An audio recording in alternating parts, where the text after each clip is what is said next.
What is up, you guys? It's your boy Cap back with another video. And today we're going to be checking out my guy CoffeeZilla exposing a podcast scam. This is going to be crazy. I'm thinking we're doing this ice cold. All right. See, whoever I'm stealing that from, my bad. But yeah, we doing that. It's another thing I could do. We doing this with dry ice. That sounds good. All right, let's get into it.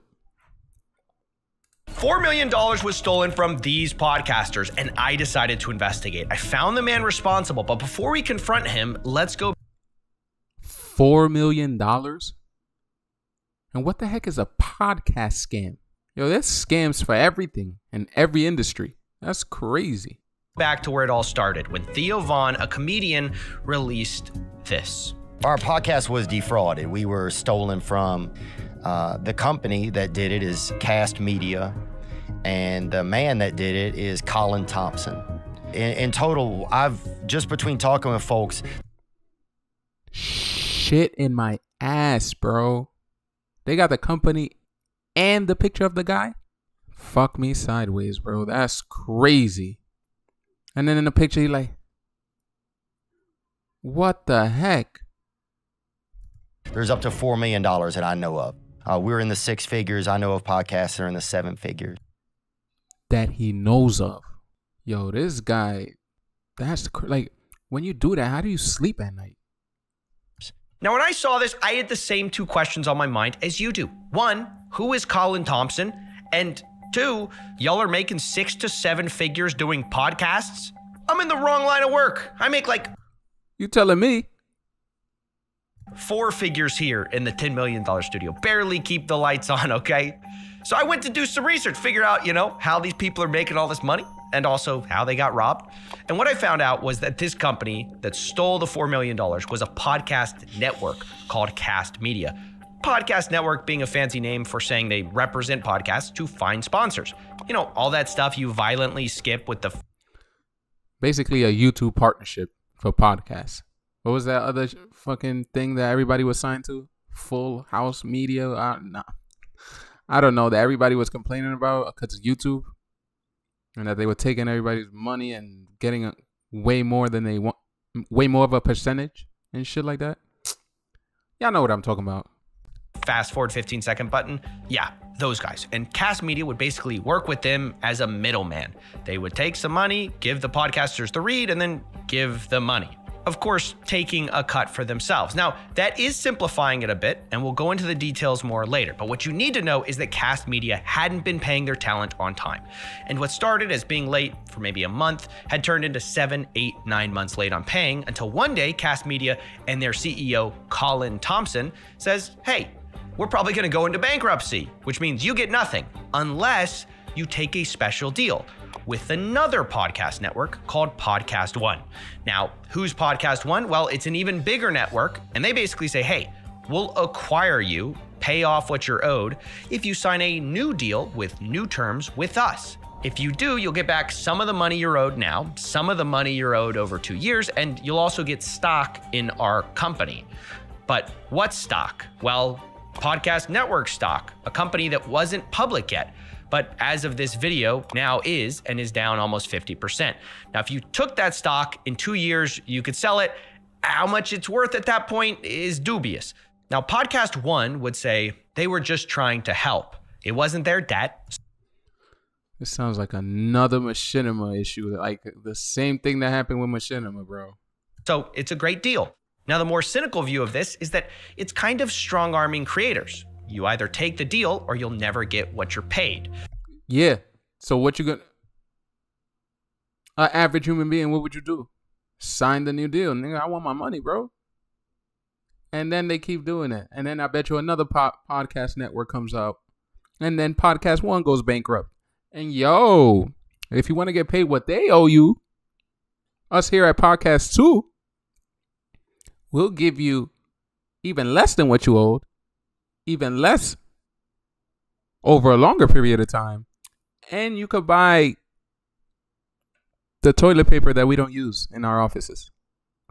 Deal? Deal. I mean, podcasters like Jim Cornette were literally told, in the event that Cast is unable to close the Podcast One asset sale, it will likely declare bankruptcy. So take the deal or lose everything you're owed. And to make things stranger, Podcast One was paying Cast Media in stock for every podcaster that took the deal. And this is the same shit that happened with Smosh. They didn't see a dime. Oh, look, stock. That was worth nothing. But they sell it up to you like they make it seem like they're this big company and that there's no way that stock will tank and all this. You might as well say, yo, you can invest in some paper. Maybe we could use it for something good, or maybe we just shred it and throw it away. But one of those outcomes might happen. So if you agreed and wanted the money you were owed, you're kind of bailing out the company that got you into this mess. So obviously some people didn't like that deal. Although understandably, others did and took the deal. And look, I'm not here to litigate whether those Podcast One deals are good or bad. Frankly, it's not the point of this video. All cleanups are gonna be messy. What I did wanna know though is how did that $4 million go missing in the first place? And everybody's situation is different. Everybody's financial situation is different. Some people will take the deal, some people don't. That's how it is. It's like the shit with the music industry. Yeah, you made a hit, but this is only one. Nobody knew you before. We're taking a risk with signing you. So to make us safe, take the deal, You're poor, you don't have any other options. We put $1 million in front of you that you're going to spend it as soon as you leave out of here and you're going to have nothing. And then you're going to ask for another advance because we weren't taught how to use money. And then you just keep digging a hole. And they keep renewing contracts and keep owning you for more years and more years and more years. It's just, I don't know, bro. It's taking advantage of niggas because you have more knowledge than them instead of mentoring them and advising them on what they should do. Nah, you tell them, oh yeah, get a lawyer. And then the guy's like, yo, I live in the Bronx. I don't have the money for a lawyer. And that's where they be like, yo, you could use our lawyer who works for us, who has our best interests in mind, not yours. He's going to tell you this is a good deal, even though it's shit, but he's going to tell you it's good. And you're going to trust him because he's a lawyer. But the problem is he's our lawyer, and that's the little word that you missed, our. But we skipped over it quick. Yo, you can use a lawyer from the company. And you're like, okay, I'm already at the table. My song popped off. They offered me $1 million. It don't matter. I'm in a 17 album deal. We'll deal with that later. It's crazy. Place. And to try to find out, I began to reach out to everyone, starting with Colin Thompson to ask for his side of the story. And real quick, why would you see niggas just fuck themselves over? These people have a deal with major podcasters, like that dude with the mullet. Forget his name, but that dude's popular. All his podcasts gets well over 500,000 to 1 million views. All his clips do well. There's a lot of serious podcasters in there, like heavyweights. So if I'm this company, why would I act like I declared bankruptcy? And then, okay, at the end of this, we're running off with the money. So we're just trying to worm our ways into the end goal, which is running away with your money. But if you just wait a little longer, you would have probably made way more than what you stole and ran off with. Over time, you get in a cut of what these dudes do, and these dudes are making bread too. You couldn't just wait a little bit? You have to run off with $4 million? Being accused of basically... Now your face is plastered everywhere. You're never going to be able to work in this industry again, and maybe never in any other industry. Niggas know your face. Niggas know you stole the money.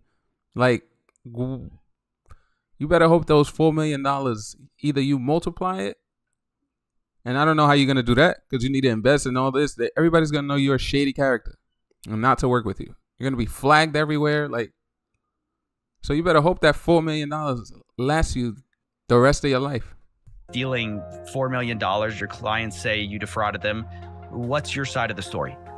Yeah, I appreciate you reaching out. I wanted to talk with you. And then you interview? Whoa. Okay, maybe he didn't steal the money? All right, we got to finish the rest of the video instead of me assuming. But if I stole $4 million, I'm not appearing in no interview. I don't care if it's through Zoom and I'm in Africa. I don't care. I'm not appearing in no video. But if you're willing to talk with CoffeeZilla, then maybe he didn't steal the money. Because I appreciate the work that you do. I appreciate your journalistic integrity, and I know that you're going to tell a fair story. Cast is sort of the dream of the vision of independence, you know, free speech, not bound by sort of corporate norms, the ability and the backbone to support visionary, talented, unique, independent voices, people like Theo Von. You know, Cast's perspective was independent. Can I say this? And yes, I'm human. My opinions change by the second. With new information, your opinions change. But just, I want to say, in that picture that they showed with him and his hair like this, he looked like he took it. My guy right here, he don't look like he would run away with $4 million and then have the nuts to do an interview about it. But just exclude that last part. I don't think he don't look like he would have ran off with those $4 million. So let's see. Is the product. There were plenty of times where, you know, we believed in a show, it ran into trouble, maybe it was canceled in one way or another, and canceled, quote unquote, and we stood by our creators, right? Continue to support them through that time, you know, when maybe a more corporate organization wouldn't. We weathered the storm together. We believe truly that that's what, you know, was unique and special about Cast, and my heart and soul is still in that vision. I'm a musician originally, and I got into this because I wanted to support shows that were not to be stereotypical. Well, we all humans. You probably say I look black and I look like I go to the deli. That's fair. This guy looks like a musician. Hold up. Peace, man. Had to get a water break. Let's go. Bucking the trend, going against the grain, but unique and important to the broader dialogue. But where's the 4 million? I mean, yeah, I hear you. Everybody's got a grand vision, but the grand vision, when we get to this point, everyone wants to know where the money is, not what the vision is. Sure. You know, we built an infrastructure at Cast that I was and am tremendously proud of. I believe that over the years, we generated better revenue for creators, paid them out more than other podcasts would necessarily be able to, because we invested heavily in an infrastructure, took an individualized approach, anecdotally. You know, But you're saying you pay out more, but I mean, clearly that's, you know, kind of not true, right? Wait, but you asked for my story. Do you mind if I just tell the story? You know, we're getting to the financial difficulties. Sure. You know, our vision. And then I retort back. You seeing a human be a human in real time. Now I think he stole. Yeah, that's crazy. Yeah, because somebody else would have just been like, "Where's the money?" Like if he would have been like, "Yo, where's the money?" Right? Somebody just pressed you and you didn't do it. So imagine you're this guy and CoffeeZilla's interviewing you and you're talking about infrastructure and all this, and he just be like, "Yo, where's the money?" If you didn't steal it, you would have been like, "Yo, bro, I don't know, bro. Actually, I don't know where the money is. You gotta ask podcast 2 and podcast 3, cause I don't know where that money is, bro. All I know is we went bankrupt. I didn't steal it. All right, now can I tell my story? You know? No, but he's over here. Can I tell my story first? Like you actually, we'll get to the financial difficulty. No, people. That's all really people care about is where's the money. At this point, no one cares how you built it, where you started from in a garage, like Steve Jobs. Like at this point, no one cares because people think you ran off with $4 million. And it really worked. Creators benefited, made a lot more money than they would have. And many creators do have more money in their pocket now because of that. However, during the period from February 2022 until February 2023, our unit economics changed drastically. We thinking the same thing. Yeah, he stole it. He stole it and then try to act like they went to bankruptcy. Our revenue per download, which is an important metric for analyzing sales performance. I know I keep starting and stopping, but yo, this nigga's like, yo, they made it more money than they ever made. Almost like preemptively letting you know, like preemptively prepping you to say that he stole it. Yo, I believed in them when nobody else would. Yo, we invested in them with way more money than other companies did because we believed in them. Yo, they've made so much money over this period of time compared to any other company. Yo, we stole it. But look all the good though. But at the end we stole it. But look at this. Look at this. Pay attention to this. Don't pay attention to the final part I said. Yeah, we stole it, but we did all this. You know, free from content performance considerations, dropped by 58%. In other words, over the course of those 12 months, the revenue that we could generate on one download moved down by 58%. And then he tried to butter coffee up. That's crazy, yo. Yo, I did this interview with you, brother, because I love your journalistic integrity. ASMR. Like, I love how you don't just believe one side. Oh, I love your hair. What? Okay, that took 3 minutes to get to a real answer. And I've got to be honest, this whole conversation was about that painful. Talking to somebody who owes creators millions and he's telling you how he got them paid so much money is a little frustrating, but setting that aside, the central claim of Colin is that all of this happened because revenues dropped in 2022 and he just couldn't pay people on time. But as I spoke to people about Colin, I realized late payments weren't a new thing at all. People told me that was always the case. Okay, you joined them in 2018. 2018. Yeah. So when did you start getting late payments? Basically, like they didn't come when Yo, you hear the music? Yo, it sound like niggas is got the military hat on, tight, backwards, got the Oakleys on, you got the camo armor on, and you with an M16, just with the flashlight on, and then you hear the night vision going, and then FBI open up. they said they were going to come? And when did you stop getting full payments? Right away. I can answer that right away. That was right from the first check we were supposed to get. It didn't arrive when he said. It was never on time. It It wasn't unusual if it was like a month late, a month and a half late. And then when it goes from, all right, a month late to 2 months late to 3 months late. And then I would say, hey, where's the deposit at? I go, yep, they're trying to figure out, man. He says he has this whatever investment coming, you're gonna get this huge lump sum of money. So then that didn't come, then you're looking at, now you're looking at 4 months, like, it was the money. Then you're looking at 6 months, like, okay, man, where the hell is our money? Why does that sound like every Ponzi scheme story, origin story? Why is he late?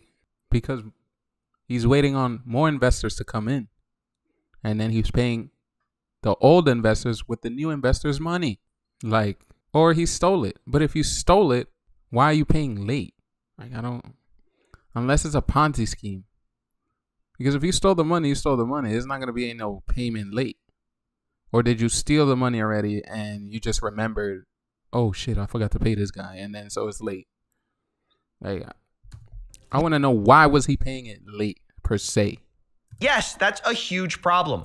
Of course, up till 2023, money had slowly started coming in, so people were letting it slide. But as these balances built up over time, eventually Brendan and Brian realized they were owed 400 grand on The Fighter and the Kid and upwards of 1.6 million across all their shows.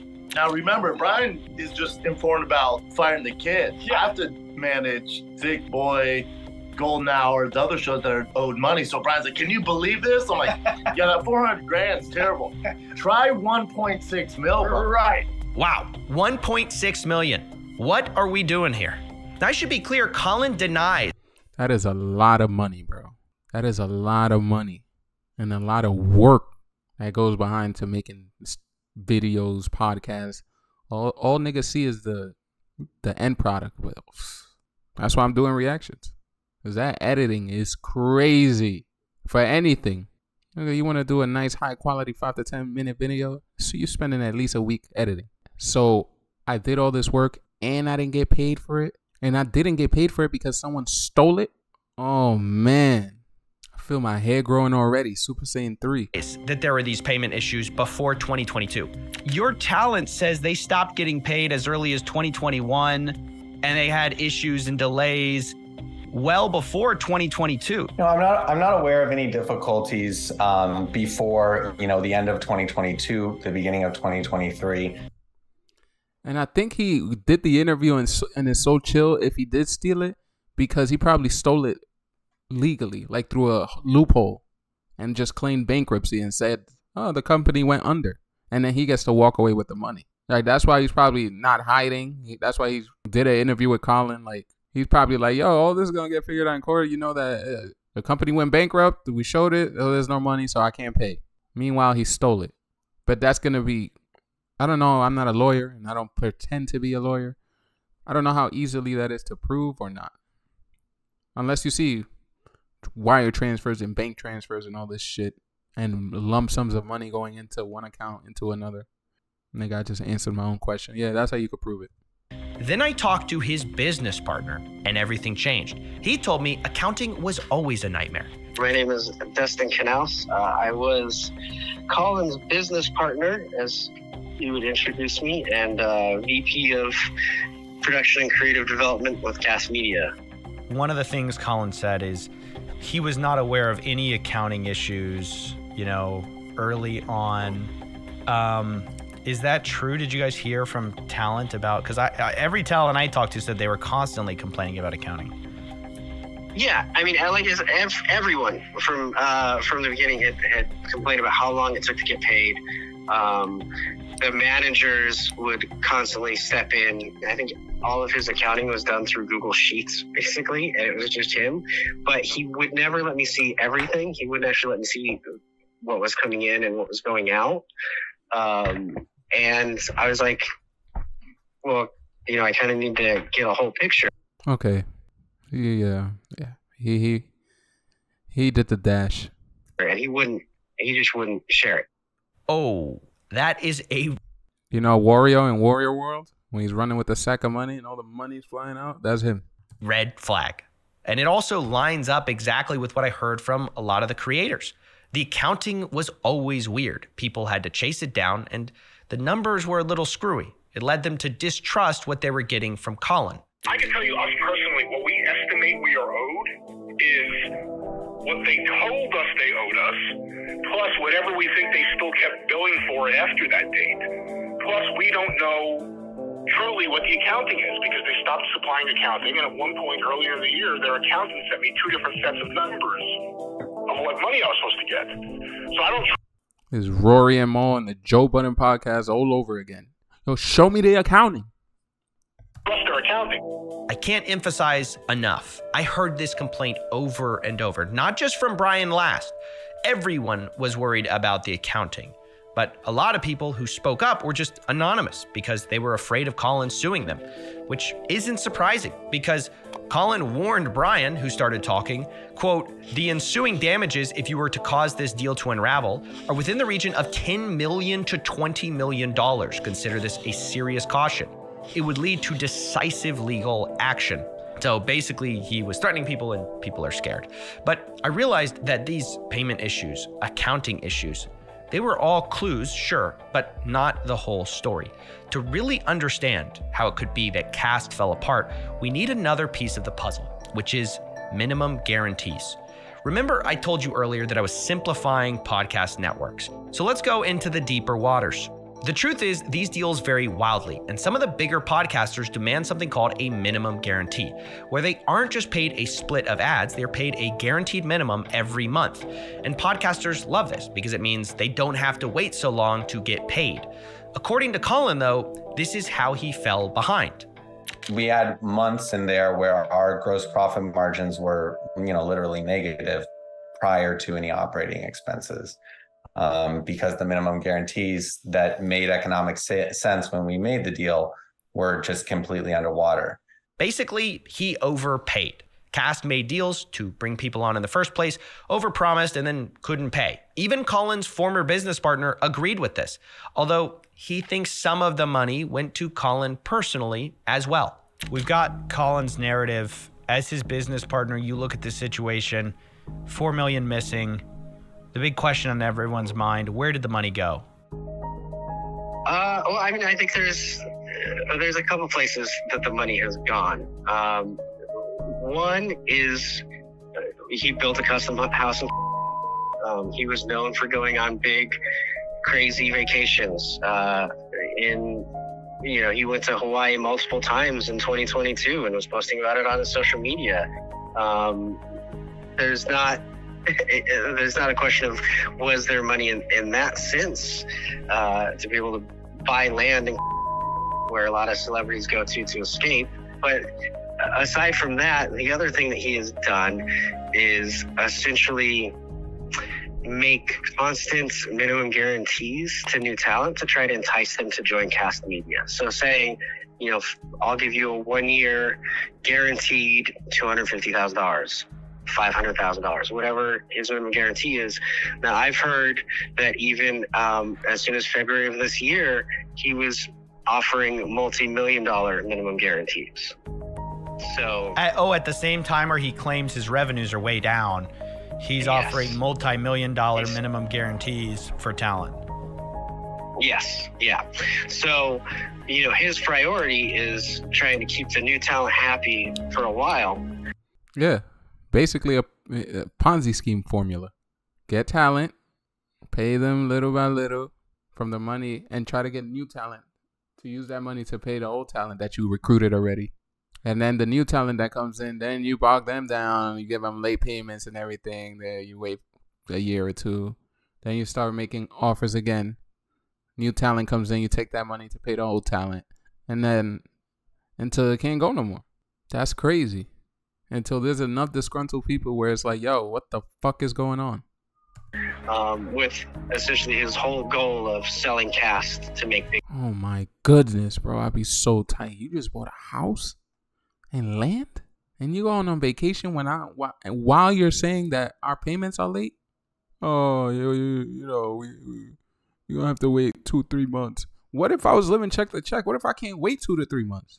What the freak, bro? No, but you're using that money to go first class on American Airlines to Hawaii, staying in a hotel that the culture's just been Americanized, and you're just locked in a all-inclusive, ordering room service all day with my money. Big money in the end. And then you're threatening people, oh, this might be 10 to 20 million. You're just talking out your ass. 10 to 20 million. Nigga, 10 to 20 million this. Look, right here, look. You see it? 10 to 20 million dollar this. Colin. But Cast this media right here, look. I'm showing you. You see it? Cast this media. Yeah, I would say that honestly, most of the money probably went to the minimum guarantees of other talent instead of to the people that it was supposed to go to. Wow. That might be the closest thing we have to a coherent answer on how did I get dick hairs in my mouth? What happened to cast media. Although our story doesn't stop there, because obviously that's a pretty big accusation that some of the money may have gone to a house. So I decided to look into that and found that Colin Thompson indeed bought a $1.7 million house the same year as his financial troubles. And I also found out that right about the time he was talking about declaring bankruptcy, he moved that house into a trust where the trustee was a Wyoming LLC he set up, which from where I stood looked a lot like hiding assets from a bankruptcy right before a bankruptcy. But when I confronted Colin about this, he said I had things completely backwards. The truth is he was hiding his property for a totally different reason, a very sympathetic reason. We anonymized our address because we were getting threats in the last 30 days. There's been, there's been nothing untoward. I think you can see though how other people might see it another way, where it looks like you're trying to shield it by hiding it from a personal name into a trust owned by an LLC. I mean, I'm in a very favorable state. I assume you listen to the Jim Cornette episodes where they specify where I live, right? I assume you listen to the Jim Cornette episodes where they specifically call out where I live. We were really, really concerned. We were getting threats. When I heard this, I was pretty alarmed, and I totally understood his fears. So I went to go ahead and look for the episode where Jim Cornette apparently specifically called out where he lived. Is it Jim Cornette, the wrestling dude? Tennis racket dude? But it wasn't there. Actually, Jim Cornette never mentions a specific address, but a general area. But way more damning for Colin's story is the fact that that episode came out in July, but Colin formed his LLC for moving the house in June. Before these threats ever happened, he's creating this shell company. So I found it very hard to believe. I pointed this out to Colin and he said this, quote, "They revealed general details and I anticipated the possibility of this happening. Brian threatened it very specifically in my original email exchange with him back in May.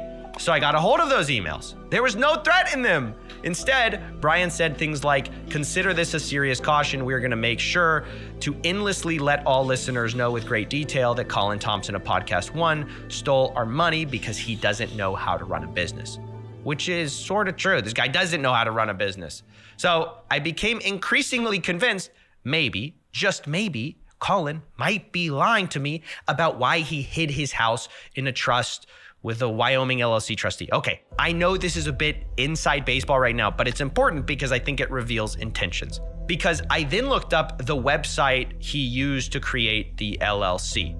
And the website tagline for Colin's LLC is, quote, asset protection is our only focus. So, want to hide your house? Wrong company, not their focus. Asset protection? That's your guy. I mean, I'm not surprised, but I'm surprised that he tried to say this wasn't the case. So I sent a screenshot of that to Colin saying, hey, you're obviously hiding assets in this company that specializes in asset protection planning, where the other tagline, by the way, is creditors will be forced into a better settlement or to dismiss the case altogether. And when I sent that to Colin, he responded, quote, I can't speak to what's written as marketing material on a website. I didn't write it. Come on, bro. We got you, okay? I can't go show up at an asset protection only store and say, hey, I was just looking for a little anonymity. That's not being honest. And look, I don't know how dumb this guy thinks we are, but in my opinion, what happened is pretty simple. I think Colin bought a $1.7 million house the same year as he had trouble paying people. I think his accounting was always sketchy. I think he overpromised people money to attract new talent. And I think in the end, he tried to sell it all to a bigger company and force these podcasters into raw deals. And worst of all, this is not a new story. Colin is not unique. Actually, the main reason I took this case is because we've all seen this story play out before. Sleazy business guy screws over artist or musician or podcaster. Look, to be honest, I wanted to find out how it happened, but I also wanted to find out how we can learn to prevent it in the future. Because to be honest, I'm as much in this media landscape as these guys. And I want to be. So yeah. The answer starts with how you get involved. How did Colin find and sign all these? And we gonna get there together. You heard? You guys and me, we gonna get there together. Celebs. Well, the truth is, some people were introduced. Theo Vaughn was introduced by Brendan God first, always. Shop. But I asked Brian and Brendan how they got involved, and their answer struck me as part of the problem. Was he just offering better deals than everyone else? No. It's word of mouth. It's because what happens is they go, who is your agency? We don't know nobody, like, we're not interacting with these people all the time. What happens is it's like, if there's an agency that this person is with and this person is with, we go, do you make money? Yeah. All right. Can you hook me up? And then, especially when comics are talking like, man, this guy's killing it for us, man. Yeah. I made 1.6 million this year. And like, damn, that's more than I made. You think you take me on? Then it becomes this like snowball effect, and and then everybody's there. Yeah. It's that industry shit. It's that Hollywood industry. Whoa. It's like Parasite. Remember that movie? Like it's been 80 years. But Parasite, when the lady's like, it's funny how we got all this based on recommendations. Like, there's no credentials, don't mean shit. Nothing means shit. It's just word of mouth or a recommendation. It's just, talk to this other rich guy. Yo, remember this other rich guy? Nah, man, I'm with this guy, yo. Yeah, they'll hook you up. Yeah. I mean, are they good? I don't know, but I'm making bread. And then that's how shit happens. Because, in Hollywood, to get around, It's not what you know. Obviously, it's who you know. This is the issue. And look, it's not. And that's mostly in life too. Not to absolve Colin.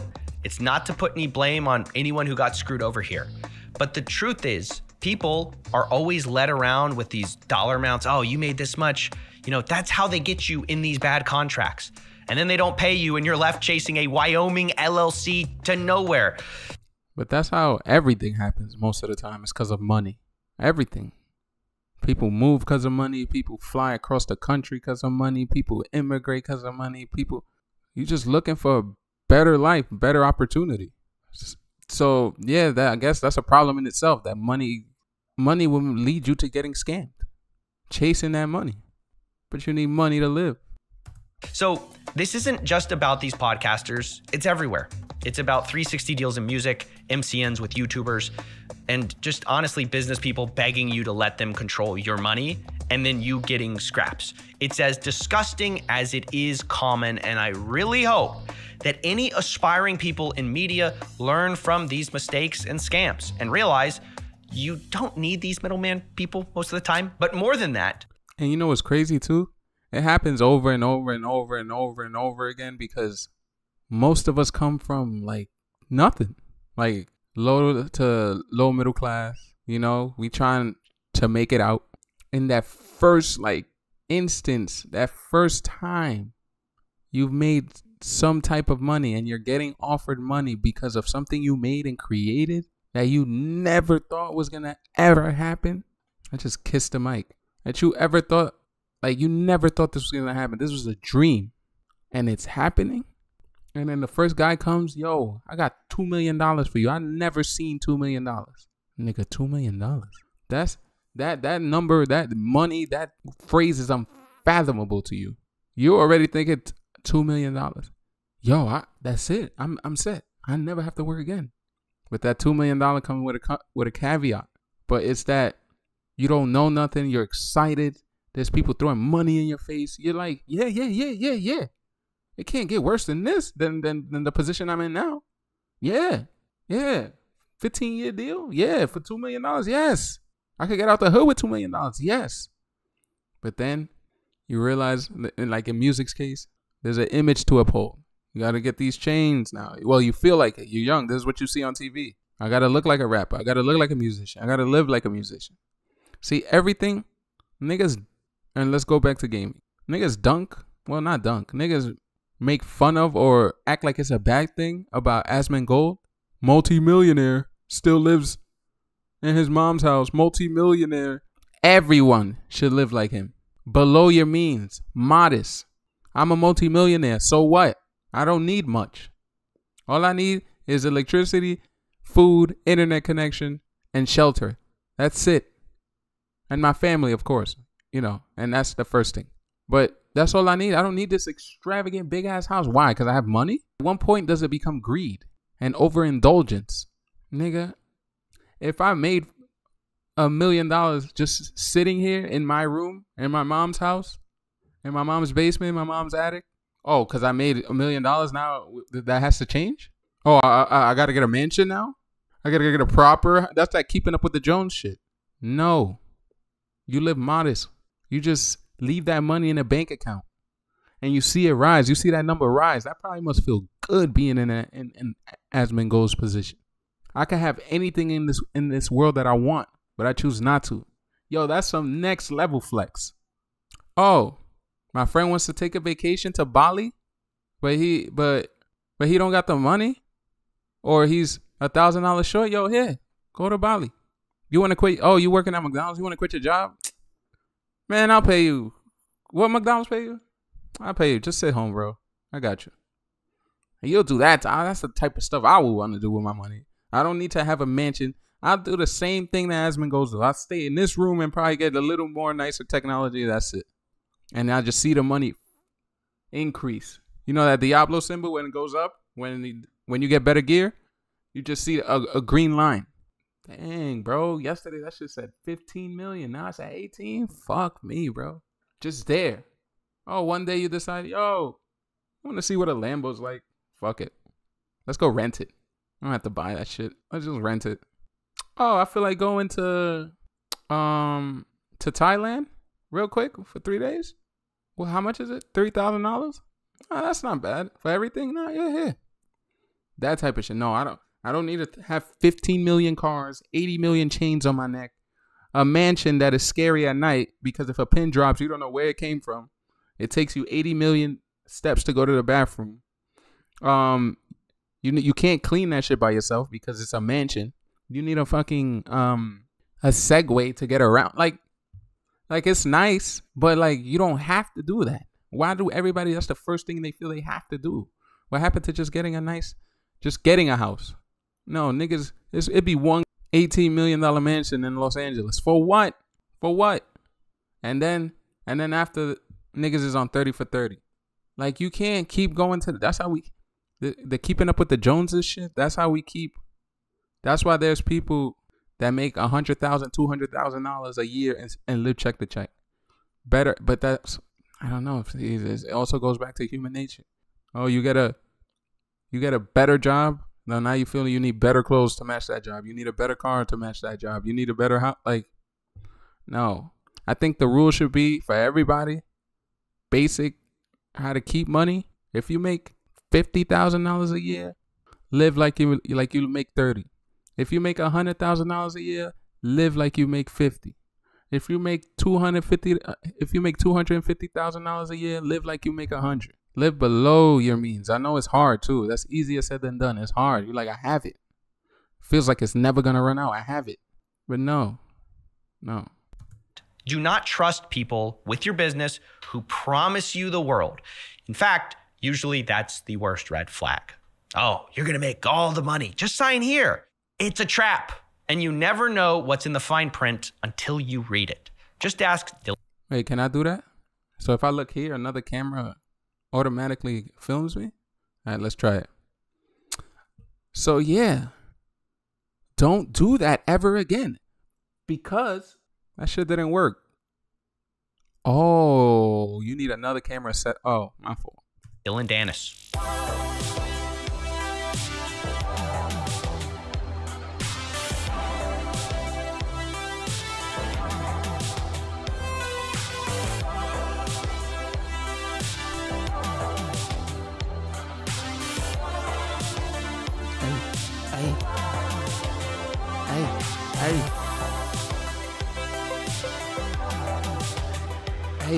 Hey. $4 million All right, you guys. That was the video. Make sure you check out CoffeeZilla's channel. Make sure you watch his video in full without the stoppages and all that. Support him. Support me. I'll see you. I'll probably be back, I don't know, tomorrow, next week. Who the fuck knows? But remember, anything is possible. God first.